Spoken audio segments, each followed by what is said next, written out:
National ஆரோக்கிய expo மற்றும் AYUSH conclave ஜனவரி 9 முதல் 12 வரை heartfulness institute, Babuji memorial ashram, Manapakkam, Chennai. இதில் கலந்து கொள்வதற்கு பொதுமக்கள் அனைவருக்கும் இலவசம். இன்றைய நிலைமையில கிட்டத்தட்ட $200 பில்லியன். 200 பில்லியன் அப்படின்னா 1 பில்லியன் வந்து 9 ஜீரோ, 11 ஜீரோ, 2க்கு அப்புறம் 11 ஜீரோ ஆட் பண்ணிக்கோங்க. அவ்வளவு டாலர் அவங்க வந்து கொடுக்கணும். யுனைடெட் ஸ்டேட்ஸுக்கு என்ன பிரச்சனை அப்படின்னா, இது நம்ம பேட்டை. நார்த் அமெரிக்கா, சவுத் அமெரிக்கா நம்ம பேட்டை. நீ யார் இங்க வந்து விளையாடுறதுக்கு? இதுதான் முக்கியமான காரணம். 5 அமெரிக்க US ஆயில் கம்பெனியினுடைய பெரிய பெரிய எக்ஸிக்யூட்டிவ்ஸ் அவங்கள வந்து கைது பண்ணிட்டாங்க. ஸோ இது வந்து ஒரு நாள்லயோ இல்லை ஒரு திடீர்னு ஒரு நாள் காத்தால தூக்கத்திலேருந்து எழுந்து ட்ரம்ப் வந்து இன்றைக்கு நான் வெனிசுலாவை படம் அடிக்கிறேன்ல அப்படிலாம் இல்லை. இது ரொம்ப வருஷமா ஓடிட்டு இருக்குது. கூட்டி கழிச்சு பார்த்தீங்கன்னா அமெரிக்காவுக்கு இந்த சவுத் அமெரிக்கால சைனாவோ ரஷ்யாவோ தலையிடுறது பிடிக்கல. ஸோ இதை வந்து ஒரு முற்றுப்புள்ளி வைக்கணுங்கிறதுக்காக தான் இது மாதிரி பண்ணியிருக்காங்க. கிட்டத்தட்ட 600 ஜெனரல் நீக்கியிருக்காங்க. 600 ஜெனரல் நீக்கியிருக்காங்க. அவங்களுடைய ஆர்மியில 1500 ஜெனரல் இருக்காங்க. 1500 ஜெனரல்லாம் வந்து டாப் லெவல். ஸோ இது வந்து அவ்வளோ எளிதான காரியம் இல்லை. சைனா கொஞ்ச நாளைக்கு வந்து தன்னுடைய அடிப்பட்ட இடத்துலலாம் வந்து காயத்துக்குலாம் வந்து கொஞ்சம் இது பூசி ஆயின்ட்மெண்ட் தடவி கொஞ்ச நாள் வெயிட் பண்ணுவாங்க. உடனே பண்ண மாட்டாங்க. ரஷ்யாவுக்கும் அமெரிக்காவுக்கும் ஒரு ஒப்பந்தம் போட்டுக்கிட்டு இருக்காங்க. நீ யுக்ரைன்ல தலையிடாத, நான் வெனிசுவேலால தலையிட மாட்டேன்.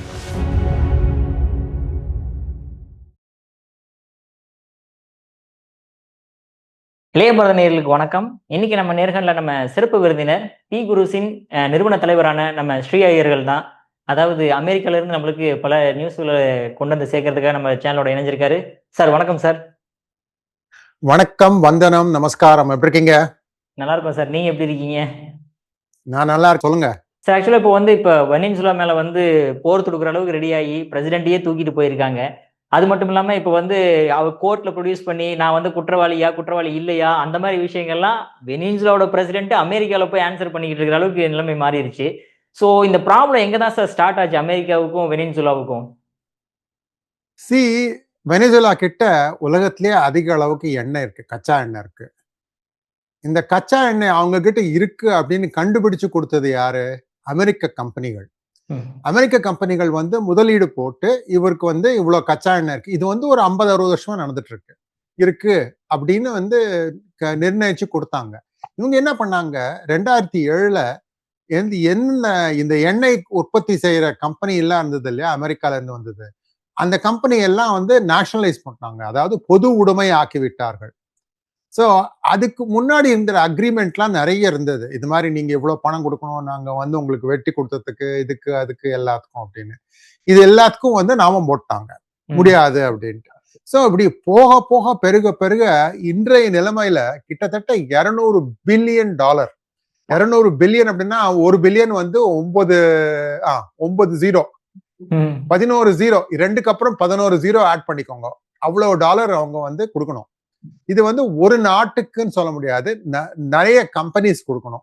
அப்புறம் நிறைய வந்து ஃபண்ட்ஸ் எல்லாம் கொடுத்துருந்தாங்க, காசு எல்லாத்துக்கும் வந்து இவங்க கொடுக்க மாட்டோம் அப்படின்ட்டாங்க. இது வந்து ஒரு பக்கம் நடக்கிறச்ச, இன்னொரு பக்கம் என்ன ஆச்சு அப்படின்னா, இவங்க போய் ரஷ்யா கிட்ட இருந்து சைனா கிட்ட இருந்து நிறைய காசு வாங்கி அந்த காசை வச்சு அவங்களுக்கு வந்து எண்ணெயை வந்து மார்க்கெட் விலையை விட குறைவாக வித்துட்டு இருந்தாங்க. எவ்வளவு குறைவுனா, ஒரு பேரலுக்கு $10-15 கம்மி. உதாரணத்துக்கு இன்னைக்கு வந்து ரேட்டு $60 ஒரு பீப்பா. $60 கிட்டத்தட்டன்னு வச்சுக்கோமே. அப்படின்னா சைனாவும் ரஷ்யாவும் $45 $50 கொடுத்து இவங்க கிட்ட இருந்து டிஸ்கவுண்ட்ல வாங்கிட்டு இருந்தாங்க. இது எதுக்காக வாங்கிட்டு இருந்தாங்க அப்படின்னா, இவங்களுடைய பொருளாதாரத்தை தூக்கி நிறுத்துறதுக்காக அவங்க வந்து பணம் கொடுத்துட்டு இருந்தாங்க. எப்ப இந்த 2007 யுஎஸ்க்கு நாமம் போட்டாங்களோ உடனே அவங்க என்ன பண்ணாங்க, யுஎஸ் இவங்களை வந்து பகிஷ்கரிச்சுட்டாங்க. அதாவது இனிமே அவங்களுக்கு வந்து சாங்ஷன்ஸ் போட்டுட்டாங்க அவங்க மேல. நீங்க வந்து கச்சா எண்ணெயை வந்து உற்பத்தி பண்ணக்கூடாது அப்படின்னு. ஸோ இது ஒரு கொஞ்சம் கொஞ்சமா மேல வந்து இப்ப என்ன ஆயிடுது அப்படின்னு கேட்டீங்கன்னா, சைனாவோட தொடர்பு வந்ததுனால சைனா இங்க வந்து ஆக்கிரமிப்பு ரொம்ப அதிகமா போயிடுது. சைனானுடைய அணு ஆயுதங்கள் அணு ஆயுதங்கள்ல ஆயுதங்கள், ரஷ்யானுடைய ஆயுதங்கள் இதெல்லாம் வந்து இவங்க கிட்ட குவிச்சு வச்சிருந்தாங்க. யுனைடெட் ஸ்டேட்ஸுக்கு என்ன பிரச்சனை அப்படின்னா, இது நம்ம பேட்டை. நார்த் அமெரிக்கா, சவுத் அமெரிக்கா நம்ம பேட்டை. நீ யார் இங்க வந்து விளையாடுறதுக்கு? இதுதான் முக்கியமான காரணம். இப்போ மதுரோ தூக்கிட்டு போனதுக்கு காரணம் என்ன அப்படின்னா, இவர் வந்து ஒரு bus driver slash body guard. நம்ம ஏவா வேலு ஞாபகத்துக்கு வருது எனக்கு. சரியா? சோ அப்படி இருக்கிற ஆளு வந்து இந்த நம்ம இவரு விவேக் டயலாக் சொல்வார்ல, எப்படி இருந்த நீ இப்படி ஆயிட்ட அப்படின்னு, ஆப்போசிட் சைடு. அது மாதிரி பஸ் டிரைவர் பாடி கார்டுல இருந்து இதுக்கு முன்னாடி ஒருத்தர் இருந்தார், ஊகோ சாவேஸ்னு. அவர் தான் எல்லா குளறுபடியும் பண்ணி வச்சுட்டு போனாரு. அவருக்கு இவர் பாடி கார்டா இருந்தாரு, பஸ் டிரைவரா இருந்தாரு. இவருடைய மனைவி வந்து ஒரு பெரிய லாயர். இவருக்கு ஒருத்தரோட திருமணம் ஆயிருக்கு, அந்த மனைவிக்கு இன்னொருத்தரோட திருமணமா இருந்தது. அந்த மனைவி அங்க வந்து 3 பசங்க அந்த அம்மாக்கு. ரொம்ப ஸ்மார்ட். ஏன்னா அவங்க வந்து லாயரு, ஒரு சுப்ரீம் கோர்ட் லெவல் லாயர் வெனிசுவேலால. அந்த அம்மா தான் வந்து இவரை வந்து திருக்கி விடுறது. அப்புறம் அந்த அம்மா வந்து இந்த ஊகோ சாவேஸுக்கு நிறைய ஹெல்ப் பண்ணிருக்காங்க. அவரை வந்து பிரச்சனைகள் இருக்குச்சு. ஸோ அது மாதிரி ஒரு நன்றி விசுவாசத்துல ஊகோ சாவேஸுக்கு உடம்பு சரியாம கேன்சர்ல அவர் இறந்து போனார். கூபால போய் இறந்து போனார். கியூபான்னு சொல்லுவோம் நம்ம ஊர்ல. அதுல போய் அங்க இறந்து போனார். அப்போ வந்து இவர் தான், நீ தான் என்னுடைய சிஷ்யன், நீ தான் எனக்கு அடுத்தபடியா பொறுப்பு அப்படின்னு சொல்லிட்டு போனாரு. ஸோ இந்த அம்மா தான் வந்து நிறைய நடத்துறாங்க. இந்த ஆளுக்கு வந்து காட்டான் ஆளு, ஒன்றும் பெருசாலாம் ஒண்ணுது கிடையாது. சரி, இவங்க என்ன பண்ணாங்கன்னா கொஞ்சம் கொஞ்சமா போதைப் பொருட்கள்லாம் கடத்த ஆரம்பிக்கிறது. இதுல வந்து என்னாச்சு, கிட்டத்தட்ட 15 பேரு, இவங்க 2 பேர் குடும்பத்தில இருந்தும் குடும்பத்தின் அங்கத்தினர்கள் இந்த போதை பொருள் கடத்தல்ல பண்ணிட்டு இருக்காங்க. கிட்டத்தட்ட ஒரு 15 வருஷம் முன்னாலேயே அமெரிக்கால 2 இவங்களுடைய உறவினர்களை எடுத்து ஜெயில மாட்டிக்கிட்டாங்க. அவங்க வேற ஏதோ நாட்டுல மாட்டினாங்க, ஹெய்ட்டின்னு நினைக்கிறேன். அங்க மாட்டிட்டு அங்கேருந்து யுனைடெட் ஸ்டேட்ஸ் கொண்டு வந்து அங்க நின்று அவங்க மேல இது கேஸ் தொடுத்து அவங்க வந்து ஜெயில போட்டாங்க. சரிங்களா?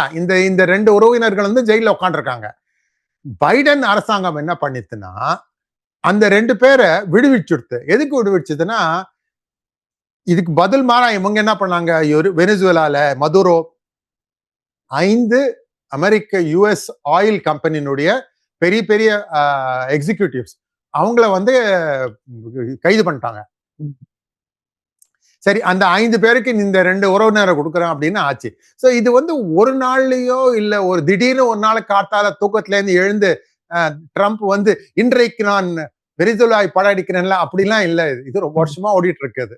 மொத்தத்துல பெரிய விஷயம் என்னன்னு கேட்டீங்கன்னா, இது எம்பேட்டை, நீ இதுல வரக்கூடாது. இத வந்து இப்ப சைனாக்கு அடிச்சு சொல்லிருக்காரு. சைனா மட்டும் இல்லாம நேத்திக்கு ரஷ்யாவுக்கும் அடி விழுந்திருக்கு. ரஷ்யாவுக்கு எப்படி அடி விழுந்தது அப்படின்னா, அது ஒரு இன்னொரு ரொம்ப சுவாரஸ்யமான கதை. ரஷ்ய கப்பலை கடத்திட்டாங்க அமெரிக்கா அப்படின்னு ஆய்வுன்னு சொல்லிட்டு இருக்காங்க ரஷ்யா. ரைட்? உலகத்துல எல்லாரும் பேசிட்டு இருக்காங்க. அது பேர் பெல்லா 1. அவங்க பேர் வேற ஏதோ ஒன்று இருக்கு, ரஷ்யன் பேர் இன்னொன்னு இருக்கு, BELLA-1. அதுதான் இவங்களுடைய பேரு. அதை பாதுகாக்கிறதுக்காக ஒரு நீர்க்குமிழி கப்பல், சப்மரீன், அது வந்து ரஷ்யா வந்து அது பக்கத்திலேயே போயிட்டு இருக்கு. நீ எப்படி இதை தொடரம் பாக்குறேன் அப்படின்னு கல்லாப்பட்டி சிங்காரம் மாதிரி ஏதோ சொல்லிட்டு உட்காந்து இருந்தது. இவங்க என்ன பண்ணாங்க, ஹெலிகாப்டர் வச்சு அட்டாக் ஏர்ஷிப்ஸ் வச்சு நேரா அதுக்குள்ளேயே போயிட்டு அதை பறிமுதல் பண்ணிட்டாங்க. பறிமுதல் பண்ணிட்டு இப்ப ரெஜிஸ்ட்ரேஷன் பேப்பர்லாம் பார்த்தப்போ என்ன வெளில வருது அப்படின்னா, ரஷ்யா இந்த கப்பலை 2 வாரங்கள் முன்னாலதான் ரெஜிஸ்டர் பண்றது. அப்படின்னா கப்பல் துறைமுகத்துல இருந்து வெளியேறி நிறைய நாள் ஆகுது. சும்மா இது எங்களுடைய கப்பல் காட்டுறதுக்கான பாவ்லாக்கா இது மாதிரி பண்றாங்க ரஷ்யா. இது வந்து ஈரானுடைய ரெஜிஸ்ட்ரேஷன். ஈரான் அப்புறம் வந்து வெனிசுவேலா, இவங்க 2 பேருக்குள்ளதான் நடந்திருக்கு. சோ இப்ப என்ன ஆயிருக்கு அப்படின்னு கேட்டீங்கன்னா, இது குட்டு வெளி வந்துடுது. சோ இது ரஷ்யா கப்பலே இல்ல. எதுக்காக ரஷ்யா அவ்வளவு நடந்ததுன்னா, நம்மளும் ஏதாவது பண்ணி பார்ப்போமே, நம்ம சப்மரீன் பக்கத்திலே இருக்கு, அதை விட்டு பார்ப்போம், இவங்களை நிறுத்தி பார்க்கலாம். இதெல்லாம் என்னன்னா, நீ உன்னுடைய பஸ்தி என்ன, என்னுடைய பஸ்தி என்ன, உன்னுடைய குஸ்தி என்ன, என்னுடைய குஸ்தி என்ன, உன்னுடைய தண்டால் என்ன, என்னுடைய தண்டால் என்ன, இந்த மாதிரிதான் நடந்துட்டு இருக்கு. மொத்தத்துல கூட்டி கழிச்சு பாத்தீங்கன்னா, அமெரிக்காவுக்கு இந்த சவுத் அமெரிக்கால சைனாவோ ரஷ்யாவோ தலையிடுறது பிடிக்கல. சோ இதை வந்து ஒரு முற்றுப்புள்ளி வைக்கணுங்கிறதுக்காக தான் இது மாதிரி பண்ணிருக்காங்க. மேலும் இன்னொரு விஷயம் என்ன தெரிய வருது அப்படின்னா, ரஷ்யா இவர் வந்து ரஷ்யா அதிபர் புதின் வந்து ஒரு 2 வாரமோ 4 வாரமோ முன்னால ஒரு ஸ்பீச் கொடுத்தாரு.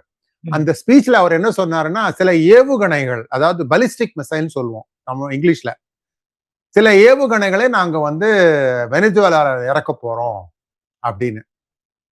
இன்னொரு எஸ்கலேஷன். யுஎஸ் வந்து சைனா என்ன பண்ணுதுன்னு தான் பாக்குறது முக்காவாசி. அதை தவிர அதுக்கு மேல இந்த எஸ்கலேஷன் வேற ஆச்சு. சரி, இனிமே விட்டா இவங்க வந்து ரொம்ப ஆடுறாங்க அப்படின்னு, அதனாலதான் இது உள்ள வந்தாங்க. நிறைய உபகதைகள் இருக்குங்க. மகாபாரதம் மாதிரி ஆயிட்டு இருக்குது கிட்டத்தட்ட. இப்ப நீங்க சொன்ன மாதிரி கோர்ட்ல போய் இவர் வந்து நான் ஒன்றுமே இல்லை அப்படின்னு போய் சொல்லிட்டு இருக்காரு. ஏன்னா இவருடைய 15 உறவினர்கள் வந்து அவங்க காணாம போயிட்டாங்க, ஒளிஞ்சிட்டு இருக்காங்க. எல்லாம் போதை பொருட்கள் கடத்தல வரைக்கும் இருக்காங்க. அதுல வந்து என்னன்னா, கொலம்பியா நாட்டுல இருந்து வெனிசுவேலாக்கும் கொலம்பியாக்கும் இருக்கிற பார்டர்ல தான் நிறைய நடக்கிறது. கொலம்பியால கொக்கைன் உற்பத்தி நடக்கும், கோகோ பிளான்ட். அதுல இருந்து கொக்கைன் எடுத்து இது பண்றது கடத்தல், அது ஒரு பிசினஸ். சைனாவோட சேர்ந்து ஃபென்டனில்னு ஒரு ஆர்டிபிஷியல் போதை பொருள், அது கடத்தல். இது மாதிரி சில விஷயங்கள் பண்ணிட்டு இருக்கிறதுனால இப்ப கொலம்பியானுடைய மன்னர், அதாவது மன்னர் சொல்றாரு பிரசிடென்ட், அவர் நேத்துக்கு இவரோட பேசியிருக்காரு, ட்ரம்போட பேசிட்டு எல்லாம் அண்ணன் நன்னா எடுத்துங்க, ஓரளவுக்கு அங்க சரி பண்ணிட்டாங்கன்னு நினைக்கிறேன். நான் அடுத்தபடியா என்ன நினைக்கிறேன்னா, அடுத்தபடியா அமெரிக்கா, ஈரான் எல்லாம் இப்ப பாருங்க, ஈரான்ல பயங்கர போர் நடந்துட்டு இருக்கு. போர்னா மக்கள் பொங்கி எழுந்து சண்டை போட்டுட்டு இருக்காங்க. எதிர்பார்ப்பு என்ன அப்படின்னா, கமேனி மாஸ்கோவுக்கு எடுத்துட்டு போவார். எப்படி பஷார் அசாத் போனாரோ அதே மாதிரி இவரையும் எடுத்து சென்று மாஸ்கோவில், அங்க ஒரு பெரிய காலனியா உருவாயிட்டு இருக்குன்னு கேள்விப்பட்டேன். எல்லாம் இந்த மாதிரி இந்த மன்னர் அந்த மன்னர் குறுநில மன்னர்கள் எல்லாரையும் உட்காந்து, சரி நீ ரிட்டையர்மெண்ட்டுக்கு இங்க உட்காரு, எல்லாரும் போய் ஒரு கால்ஃப் விளையாட்டுவாங்க அப்படிங்கிற மாதிரி ஏதோ பண்ணிட்டு இருக்காரு புதின். சொல்லுங்க சார். இப்ப ஒரு டவுட் என்ன எழுதுன்னு அப்படின்னா, இப்ப வந்து நார்த் அமெரிக்கா, சவுத் அமெரிக்காலாம் வந்து என்னோட ஏரியா, நீ வந்து இன்வெஸ்ட்மெண்ட் பண்ணக்கூடாது, நீ வந்து எதுவுமே பண்ணக்கூடாது அப்படி ட்ரம்ப் நினைக்கும் போது, சைனாவை சுத்தி இருக்கக்கூடிய பாகிஸ்தானு, பங்களாதேஷ், அப்புறமேட்டு ஸ்ரீலங்கால அவ்வளவு இன்வெஸ்ட்மெண்ட் பண்ணிருக்காங்க. நீ வந்து என் ஏரியாவில் கை வைக்கும்போது நான் ஏன் உன் ஏரியாவில் கை வைக்கூடாதுன்னு சைனா நினைக்கூடாதா? கண்டிப்பா நினைக்குங்க, பட் முடியாது. அங்கதானே பிரச்சனை வருது. சைனானுடைய எப்படி நம்ம சிந்தூர்ல சைனானுடைய ஏடிஎஸ் எல்லாம் போட்டு துவம்சம் பண்ணிட்டோமோ அதே கதை தான் இங்கேயும் நடந்திருக்கு. வெனிசுவேலாக்குள்ள இவங்க வந்து சைனீஸ் ஆன்டி ரேடார்லாம் வச்சிருந்தாங்க. நிறைய வாய்ஸ் ஆல் பேசினாங்க, நாங்க வந்து F-22 F-35 எல்லாத்தையும் நாங்க நிறுத்திட முடியும் அப்படின்னு. என்ன ஆச்சு அப்படின்னா, எல்லாத்துக்கும் இவங்க அமெரிக்கா முன்னாலேயே பிளான் பண்ணி எல்லாத்தையும் ஒரு பிளாக் அவுட் மாதிரி பண்ணிட்டாங்க. அவங்களால கண்டுபிடிக்கவே முடியல இவங்க எப்போ உள்ள வராங்க எப்போ உள்ள போறாங்க அப்படின்னு. ஒரு தடவை அந்த ஏர் ஸ்பேஸ் காலி ஆயிடுச்சுன்னா அதுக்கப்புறம் அவங்களால ஒன்றும் பண்ண முடியல. எப்படி அமெரிக்கா எப்படி பாகிஸ்தான்ல அடிபட்டாங்களோ அதே மாதிரி இங்கேயும் வந்து சைனா அடிபட்டிருக்காங்க. அதே மாதிரி ரஷ்யானுடைய S-300 நம்ம வச்சுக்கிறது 400, S-300 வந்து சைனா காப்பி அடிச்சிருக்காங்க. சைனா காப்பி அடித்த S-300ம் வெனிசுவேலா கிட்ட இருக்கு, ரஷ்யானுடைய ஒரிஜினல் 300ம் வெனிசுவேலா கிட்ட இருக்கு. ஆனா இதெல்லாம் என்ன அப்படின்னா, சில விஷயங்கள் ரஷ்யா அது, சில விஷயங்கள் சைனா அது. இது ரெண்டுத்துக்கும் பரஸ்பர கம்யூனிகேஷன் சரியா இல்ல. அதெல்லாம் தான் இந்தியா ரொம்ப நல்லா பண்றது. செந்தூர்ல வந்து யாருடைய இதுவா இருந்தாலும், அணுவா அஸ்திரம் இருந்தாலும் எல்லாத்தையும் சேர்த்து ஒரே பிளாட்ஃபார்ம்ல கொண்டு வந்து, ஒரே கம்யூனிகேஷன் பிளாட்ஃபார்ம்ல கொண்டு வந்து, அதான் ரொம்ப சிறப்பா பண்ணாங்க. அந்த மாதிரி பண்றதுக்கு இவங்க கிட்ட அந்த அளவுக்கு இது கிடையாது, திறமை இல்ல வெனிசுவேலா அவங்க கிட்ட இருக்கிற மிலிட்டரி. இன்னொரு விஷயம் தெரியுமா, சைனாக்காரங்க நிறைய பேர் இப்ப மாட்டிக்கிட்டு இருக்காங்க வெனிசுவேலாக்குள்ள. சைனானுடைய ஆர்மி ஆளலாம். இது மட்டும் இல்ல, 80ல இருந்து 90 பேர் செத்துருக்காங்க இந்த மதுரானுடைய எக்ஸ்ட்ராக்ஷன்ல. அதுல கிட்டத்தட்ட 40 பேர் கூபால இருந்து வந்திருக்காங்க. அது என்ன கூபா நடுவுல வந்தது அப்படின்னா, இவருடைய பர்ஃபெக்ட் செக்யூரிட்டி டீடைல், இவரு சுத்தி இருக்கிற செக்யூரிட்டி டீடைல் வந்து கியூபா கொடுத்துருக்காங்க. சோ இப்ப என்ன கதையில எங்க வந்து நிக்குதுன்னா, சைனாவுக்கு பேதி. ஏன்னா இந்த சீப்பான எண்ணெய் வராது எங்க, இந்த வெனிசுவேலால இருந்து. அது ஒரு பக்கம். இன்னொரு பக்கம் வந்து அடுத்தபடியா ஈரான் மேலேயும் கண் வச்சிருக்காங்க. சரி, ஈரானையும் நிறுத்திட்டாங்கன்னு வச்சுக்கோங்களேன். அடுத்தபடியா என்ன பண்ணுவாங்க சைனா, சரி நமக்கு வந்து கத்தர் இருக்கு, சவுதி அரேபியா இருக்கு, UAE இருக்கு அப்படின்னு ஒரு ஆசையோட இருக்காங்க. பிளஸ் ரஷ்யா இருக்கு. அடுத்தபடியா நான் என்ன நினைக்க போறேன், நான் என்ன நினைக்கிறேன் நடக்கும்னா, ட்ரம்ப் வந்து இந்த 3 அரபு நாடுகள் இருக்குல்ல, எல்லாரையும் ஒன்றும் கொடுக்க கூடாது சைனாக்கு அப்படின்னு சொல்லி பயமுறுத்துவாங்க, நிறுத்திடுவாங்க. இவங்கெல்லாம் அந்த அளவுக்குலாம், ஏன்னா எல்லா இடத்துலயும் பேஸ் வச்சிருக்காங்க அமெரிக்கா. ஸோ என்ன ஆகும், சைனாக்கு வர வேண்டிய எண்ணெய், கச்சா எண்ணெய் வந்து வெறும் ரஷ்யா கிட்டே இருந்து மட்டும்தான் எடுக்க முடியும். ஸோ அப்போ சைனா என்ன யோசிக்கிறதுனா, சரி நம்ம ரஷ்யா கிட்டே இருந்து எடுக்கணும்னா நம்ம என்ன பண்ணலாம், இந்த வழக்கமா இந்த மலாக்கா ஸ்ட்ரெயிட்டு, சுவேஸ் கனால் வழியா வரதுக்கு பதிலா ஆர்க்டிக் சர்க்கிள்ல மேலேருந்து போய் எடுத்துட்டு போலாம் அப்படின்னு. ஸோ அங்க எங்க பூட்டு போடுறது, அதுதான் கிரீன்லாந்து. அதுக்காக தான் அங்க பூட்டு போடுறதுக்காக அங்க கிரீன்லாண்ட வந்து நான் இப்போ எனக்கு வேணும் அப்படின்றாரு. அதே மாதிரி சார் சைனாவை ஒரு 2ல 1 பண்ணி ஆகணும்னு ஒரு முடிவு எடுத்துட்டாங்க. அதான் கதை.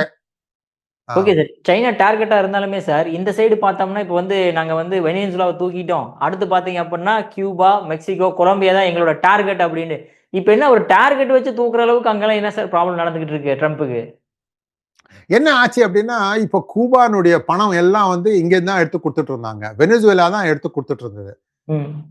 ஸோ அந்த கூபானுடைய பொருளாதாரம் வெனிசுவேலானுடைய பணத்தினால தான் வந்துட்டு இருந்தது. அதே மாதிரி கொலம்பியாவுக்கும் நிறைய பணம் இங்கேருந்து வந்திருக்கு வெனிசுவேலால இருந்து. வெனிசுவேலா மேல கை வச்சதுனால இவனுக்குலாம் அடி விழும், அது போற பணம்லாம் நின்றுடும். ஸோ அடுத்தபடியா என்ன பண்ணுவாங்கன்னா, அவங்க சும்மா உட்கார மாட்டாங்க, அவங்களும் அவன் பெரிய ஆளு, நான் பெரிய பிஸ்தா என்னுடைய ஏரியால அப்படின்னு. கூபால வந்து நிறைய ரஷ்யானுடைய ஏவுகணைகள் இருக்கு. இது 60ல இருந்து வந்துட்டு இருக்குன்னு வச்சுக்கோங்களேன். ஆமா. சோ அவங்களும் வந்து ஏதாவது பண்ண முயற்சிப்பாங்க. அது முயற்சிக்க பண்ணாங்கன்னா நான் நினைக்கிறேன் கூபாவை வந்து படையெடுப்பு நடக்கிறது சாத்தியக்கூறு இருக்கு. ஆனா உடனே ஆகாது, சில நாட்கள் ஆகும். முதல்ல ஈரானை சரி பண்ணுவாங்க. ஈரானை சரி பண்ணிட்டு அப்புறம் இதை பூட்டுடு வருது, இந்த 3 அரபு நாடுகளை நிறுத்துறது. இதெல்லாம் நின்றுதுன்னா அதுக்கப்புறம் சைனா வந்து ரொம்ப ஆட்டம் கண்டுடும். அவங்க என்ன பண்ணுவாங்க, ஒருவேளை சாத்தியக்கூறு இருக்கு தாய்வான படையெடுக்க நினைக்கலாம். அப்ப என்ன பண்ணுவாங்க, அவங்களுக்கு கொஞ்சம் ரிசர்வ்ல இருக்கலாம் டேங்க்ல பெட்ரோல். அதுக்கப்புறம் என்ன பண்ணுவீங்க, இங்க இருக்கிற வர இதெல்லாத்தையும் நிறுத்திடுறாங்களா இவங்க, கிரீன்லாண்ட்ல போய் இவர் அங்கேயே நிறுத்திடுவாரு. ஸோ ரஷ்யானுடைய கப்பல்களையும் வந்து உள்ள விட மாட்டாங்க. அப்புறம் என்ன பண்ணலாம்னா, ரஷ்யா கிட்ட இருந்து ஆயில் பைப் லைனும் இருக்கு சைனாக்கு, அது வழியா செலுத்துவோம் அப்படின்னு பண்ணுவாங்க. ஆனா அதுலயே ஒரு பிரச்சனை இருக்கு, அந்த ஆயில் பைப் லைனை பிளாஸ்ட் பண்ணிடலாம். மொத்தத்துல சைனாவுக்கு ஆக்சிஜன், அதாவது கச்சா எண்ணெய் கொடுக்க கூடாது அப்படிங்கிற ஒரு முடிவோட தான் அமெரிக்கா நடவடிக்கை அடிமேல் வைத்து நடவடிக்கை நடக்கிறது அப்படின்னு தான் நான் பாக்குறேன். Okay sir. சார் அதே மாதிரி இப்போ வெனிசுலால வந்து ஆயில் ரிசர்வ்ஸ் அவ்வளவு இருக்கும்போது வெனிசுலாவோட ஆயில் ரிசர்வ்ஸ் கிடையாது, அது என்னோட ஆயில் ரிசர்வ்ஸ் அப்படின்ற மாதிரி ட்ரம்ப் கிளைம் பண்றது காரணம் என்ன சார்? அது அப்புறம் அதான் 200 பில்லியன் கொடுக்கணும் காசு இவங்க வெட்டி கொடுத்ததுக்கெல்லாம், எல்லா கம்பெனிக்கும் கொடுக்கணும் இருக்கு. அதுல இன்னொரு விஷயம் என்னாச்சுன்னா, இவங்க வந்து சாங்ஷன்ஸ் போட்ட உடனே வெனிசுவேலாக்குள்ள இருக்க எண்ணெயை வந்து எடுக்க முடியல அவங்களால. மேலும் அந்த எண்ணெய் வந்து ரொம்ப சூப்பர் ஹெவி க்ரூடு, அதை வந்து ரிஃபைன் பண்றதுக்கு சில ரிஃபைனரிஸால தான் பண்ண முடியும். அந்த ரிஃபைனரி எல்லாம் அமெரிக்கால இருக்கு. 60 வருஷமான விஷயம், இந்த பிளான் பண்ணி தான் இருந்திருக்கு. இப்ப அதை போய் திருப்பி திறக்கணும், அதை திறக்கிறதுக்கு காசு வேணும். அதெல்லாம் மரமத்து பண்ணி அது கறி பண்ணி அதுல இருந்து திருப்பி உற்பத்தியை எடுத்து அது அங்கேருந்து எடுத்துட்டு போய் இவங்க கிட்ட கொடுத்து அமெரிக்கால இருக்கிற ஹெவி ரிஃபைனரி கொடுத்து அங்கேருந்து ரிஃபைன் பண்ணி சில வருடங்கள் ஆகும். இது உடனே நடக்கிற விஷயம் இல்லை. ஆனா இதெல்லாம் பண்றதுக்கும் புதுசா முதலீடு நிறைய காசு போடணும். அது வந்து ட்ரம்ப் என்ன சொல்லிட்டாருன்னா, மகனே உன் சமத்துன்னு சொல்லிட்டாரு. எந்தெந்த கம்பெனி, ஷெவ்ரான், எக்ஸான், பிலிப்ஸ், இதெல்லாம் பெரிய பெரிய கச்சா எண்ணெய் கம்பெனி யூஎஸ்ல, இவங்களுக்கு தான் வந்து பணம் கொடுக்கணும் வெனிசுவேலா. சொல்லிட்டா நீ பாத்துக்கோ, உனக்கு என்ன ஒண்ணுங்க, நீ முதலீடு போட்டுக்கோ, நீயே எடுத்துக்கோ அப்படிங்கிற மாதிரி. மொத்தத்துல என்ன அப்படின்னா, வெனிசுவேலா யுஎஸ்க்கு கண்ட்ரோல்ல இருக்கும். அடுத்தபடியா இவங்களால எல்லாம் வாலாட்ட முடியாது அங்க வந்து சைனாவாலேயோ ரஷ்யாவாலேயோ. இதுதான் மெயின் பிளே இதுதான். வெனிசுவேலா ஏன் முக்கியம் அப்படின்னா, இவங்க தான் வந்து மத்தவங்களுக்கு எல்லாம் சுத்தி இருக்கிறவங்க எல்லாம் காசு கொடுத்துட்டு இருந்தாங்க, அதையும் நிறுத்தியாச்சு. வெனிசுவேலானுடைய பணம் வெனிசுவேலா மக்களுக்கு தான் வரணும் அப்படிங்கிற ஒரு எண்ணத்தோடு நடக்கிறது. இது மக்கள் ரொம்ப வரவேற்றிருக்காங்க. ஒரு பக்கம் கொஞ்சம் ப்ரொடெஸ்ட் இருந்தாலும் பெரும்பான்மையான மக்கள் வெனிசுவேலால இதை வரவேற்றிருக்காங்க. சோ அதே மாதிரிதான் இப்ப ஈரான்லயும் வந்து ஈரானுடைய மக்கள் வந்து கமேனி போகணும் அப்படின்னு தான் சொல்றாங்க. சோ ஒரு எல்லாத்துலயும் பார்த்துதான் பண்றாங்க. இவங்க வந்து நான் பெரிய ஆளு, என்கிட்ட இவ்வளவு இது இருக்கு, ஆயுதம் இருக்கு, அதனால பண்றேன்னா இல்ல, இதுல நிறைய தெளிவு தெளிவு இருக்கு. Okay sir. ஸோ அதே மாரி இப்போ வந்து இப்ப ரஷ்யாவுக்கும், சைனாவுக்கும் தான் மெயினா சைனாக்கு தான் மிகப்பெரிய அடின்னு சொல்லலாம். பட் இருந்தாலுமே வந்து இப்போ கோல்டு வார் 2.0 ஸ்டார்ட் ஆயிருமா என்ன? ஏன்னா இப்ப சைனா அங்க இருக்கக்கூடிய அமெரிக்காவுடைய ஏரியாவுலலாம் வந்து கேப்சர் பண்ண ட்ரை பண்ணுவாங்கல்ல. அடுத்து தைவான் மேல கை வைக்க பாசிபிள்ஸ் இருக்கு. என் ஏரியாவுல வந்து ஏன் நீ கை வைக்கும்போது உன் ஏரியால நானும் கை வைப்பேன்னு யோசிக்க மாட்டாங்களா சார் அவிங்க? கண்டிப்பா பண்ணுவாங்க. ஒரே ஒரு பிரச்சனை என்ன அப்படின்னா, இப்போ மெயின்லேண்ட் சைனானுடைய பார்டர் இருக்கு. தைவான் ஒரு சின்ன ஸ்ரீலங்கா மாதிரி ஒரு ஐலண்டு. தாய்லாந்து. இதுக்கு நடுவுல இருக்கிற வழி இருக்குல்ல, அதுலேருந்து தான் வந்து பெட்ரோல் எடுத்துட்டு செல்லக்கூடிய ஷிப் எல்லாம் போக முடியும். அதாவது தைவானை சுத்தி போக முடியாது. அந்த பக்கம் வந்து அலைகளின் இது ரொம்ப அதிகம், தாக்கம் ரொம்ப அதிகம். ஸோ இந்த மாதிரி எண்ணெய் டேங்கர் இருக்குல்ல, அதெல்லாம் அங்க இருந்து செலுத்த முடியாது. ஸோ அப்ப என்ன ஆகும்? இவங்க 2 பேருக்குள்ள போற ஆரம்பிச்சதுன்னா, சவுத் கொரியாவுக்கு போக வேண்டிய கச்சா எண்ணெய் நின்றுடும். ஜப்பானுக்கு போக வேண்டிய கச்சா எண்ணெய் நின்றுடும். ஸோ அதனால அவங்க 2 பேரும் இதுக்குள்ள வருவாங்க. ஸோ இது தாக்குதல் தாய்வான் மட்டும் இல்ல, இது வந்து சவுத் கொரியா மேலேயும் தாக்குற மாதிரி இருக்கும், ஜப்பான் மேலேயும் தாக்குற மாதிரி இருக்கும். ஸோ இது வந்து ஒரு அவ்வளோ யோசிச்சு பண்ணணும். இவங்களால வந்து ரொம்ப ரொம்ப சீக்கிரமா எடுக்க முடியாது. பிளஸ் அமெரிக்கா ஆல்ரெடி $10 பில்லியன் இப்போ ரீசெண்டா அவங்களுக்கு நிறைய ஏவுகணைகள்லாம் கொடுத்துருக்காங்க. சி சைனா நிறைய பேச்சு பேசுறது. இன்னொரு பேச்சு என்ன சொல்றாங்க அப்படின்னா, நாங்க எங்க கிட்ட இருக்கிற லேட்டஸ்ட் யாருக்குமே கொடுக்கல, நாங்க தான் வச்சிருக்கோம், அதை நாங்க தான் யூஸ் பண்ணுவோம். அதனால நீங்க இதெல்லாம் வந்து எங்களுக்கு ஒன்றும் பெரிய பொருட்டே இல்லை. பாகிஸ்தான் அடிபட்டது, பங்களாதேஷ் அடிப்பட போகுது, வெனிசுவேலா அடிப்பட போகுது. எங்க கிட்ட இருக்கிற புது சிறப்பான ஆயுதங்களை வச்சுதான் நாங்க தாக்க போறோம் தைவான் கிட்ட அப்படின்னு சொல்றாங்க. இது வந்து ஒரு அன்னோன் குவான்டிட்டி, தெரியாத ஒரு விஷயம். இது எப்படி பண்ண போறது அப்படிங்கிறது தெரியாது. ஆனா அமெரிக்கா என்ன பண்ணிச்சுன்னா, இவங்க கிட்ட இப்ப நம்ம இந்திய இந்திய ராணுவத்துல வந்து ஆர்மி இருக்கு, ஏர்ஃபோர்ஸ் இருக்கு, நேவி இருக்கு, மெரீன்ஸ் புதுசா ஆரம்பிச்சிருக்காங்க. இது மாதிரி இல்லாம இந்த நாளைக்கும் தவிர 5ஆவதா வந்து சைனால ராக்கெட் ஃபோர்ஸ்னு வச்சிருக்காங்க, ஏவுகணை டிபார்ட்மெண்ட். அதுல வந்து இருக்கிற எல்லா ஜெனரலையும் வந்து ஏதோ ஒரு காரணத்தை கூட்டி ஷி ஜின்பிங் அவங்களெல்லாம் வந்து வெளியேற்றாரு.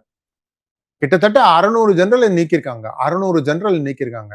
அவங்களுடைய ஆர்மியில 1500 ஜெனரல் இருக்காங்க. ஆமா, 1500 ஜெனரல். ராட்சசத்தனமா இருக்கு. எப்படி ஒருத்தர் பேசிப்பாங்கன்னு தெரியல. ஜெனரல்லாம் வந்து டாப் லெவல். சோ இது வந்து அவ்வளவு எளிதான காரியம் இல்லை. சைனா கொஞ்ச நாளைக்கு வந்து தன்னுடைய அடிப்பட்ட இடத்துல எல்லாம் வந்து காயத்துக்கெல்லாம் வந்து கொஞ்சம் இது பூசி ஆயின்ட்மெண்ட் தடவி கொஞ்ச நாள் வெயிட் பண்ணுவாங்க. உடனே பண்ண மாட்டாங்க. பார்க்கலாம்.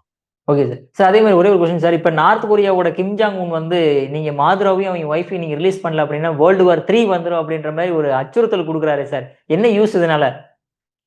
அது வந்து சைனாவின் குரல், ஹிஸ் மாஸ்டர்ஸ் வாய்ஸ், அவ்வளவுதான். அது நீ சொல்லுப்பா, அவனை திருகி விட்டா அவன் பாட்டு குச்சிட்டு இருப்பான். அவன் என்ன சொல்லுவான்னா, உடனே நான் சவுத் கொரியா மேல ஏதாவது ஏவுகணை போடுவேன் அப்படின்னு. கொஞ்சம் ரிஸ்க் இருக்கு, இருந்தாலும் பாத்துக்கலாம். அது வந்து பெருசாலாம் வந்து சீரியஸாலாம் எடுத்துக்க கூடாது. Okay sir. லாஸ்ட் ஒண்ணே சார். இப்போ இந்த உக்ரைனும் ரஷ்யா வார வந்து ட்ரம்ப் அவர்கள் நிப்பாட்டிடுவாரா, நிப்பாட்ட முடியாதா? யுக்ரைன்ல வந்து ரஷ்யா எக்கச்சக்கமா மாட்டிக்கிட்டு இருக்குங்க. ஒரு பக்கம் கொஞ்சம் கொஞ்சமா நிலத்தை ஆக்கிரமிச்சுட்டே போறாங்க. ஆனா இன்னொரு பக்கம் வந்து அவங்களுடைய எல்லா மிலிட்டரியும் அதுல வந்து மாட்டிக்கிட்டு இருக்கு. மேலும் வந்து நான் கேள்விப்பட்டது என்னன்னா, பொருளாதாரத்துக்கும் ஓரளவுக்கு அடிபட்டிருக்கு ரஷ்யாவுக்கு அப்படின்னு. அவங்க அதை நிறுத்தியே ஆகணும். அவங்க என்ன சொல்றாங்க அப்படின்னா, ரஷ்ய மொழியை பேசும் மாநிலங்கள், ஏரியாக்கள் என்னென்ன இருக்கோ உக்ரைன்ல, அதெல்லாம் நாங்க கைப்பற்ற போகிறோம் அப்படின்னு சொல்லிட்டாங்க. இப்போ அந்த ஏரியா எவ்வளவு மிச்சம் இருக்குன்னு பாத்தீங்கன்னா, இன்னும் ஒரு பெரிய நகரம் இருக்கு, ஒடெசா அப்படின்னு. அந்த நகரத்தை கைப்பற்ற முயற்சி பண்ணிட்டு இருக்காரு. அங்கதான் யுக்ரைன் வந்து நின்று டிஃபென்ஸ் பண்ணிட்டு இருக்காங்க. இது எங்க போய் நிக்கும் தெரியல. பட் கிட்டத்தட்ட இன்னொரு விஷயம் என்ன சொல்றாங்க அப்படின்னா, ரஷ்யாவுக்கும் அமெரிக்காவுக்கும் ஒரு ஒப்பந்தம் போட்டுக்கிட்டு இருக்காங்க. நீ யுக்ரைன்ல தலையிடாத, நான் வெனிசுவேலால தலையிட மாட்டேன் அப்படின்னு. இதுவும் ஒரு கதை வெளில வந்துட்டு இருக்கு. இதுக்கு நடந்தாலும் நடக்காவிட்டாலும் இது வந்து யாரும் வந்து ஊர்ஜிதம் பண்ண மாட்டாங்க. நீங்க செய்கைகளை பார்த்து புரிஞ்சுக்கணும், அவ்வளவுதான். சோ அதனால இதுவும் முற்றுப்புள்ளி வரும்னு தான் நினைக்கிறேன், கூடிய சீக்கிரம். Okay sir. சார் சூப்பரா எக்ஸ்பிளைன் பண்ணீங்க சார். அது அமெரிக்காவோட பாயிண்ட் ஆஃப் வியூல இருந்து, அது ட்ரம்ப் பாயிண்ட் ஆஃப் வியூல இருந்து அற்புதமா விளக்கம் கொடுத்தீங்க. உங்க பொன்னான நேரத்தை இளைய பாரதம் ஒதுக்குனதுக்கு மிக்க நன்றி சார். நன்றி, நமஸ்காரம், வணக்கம்.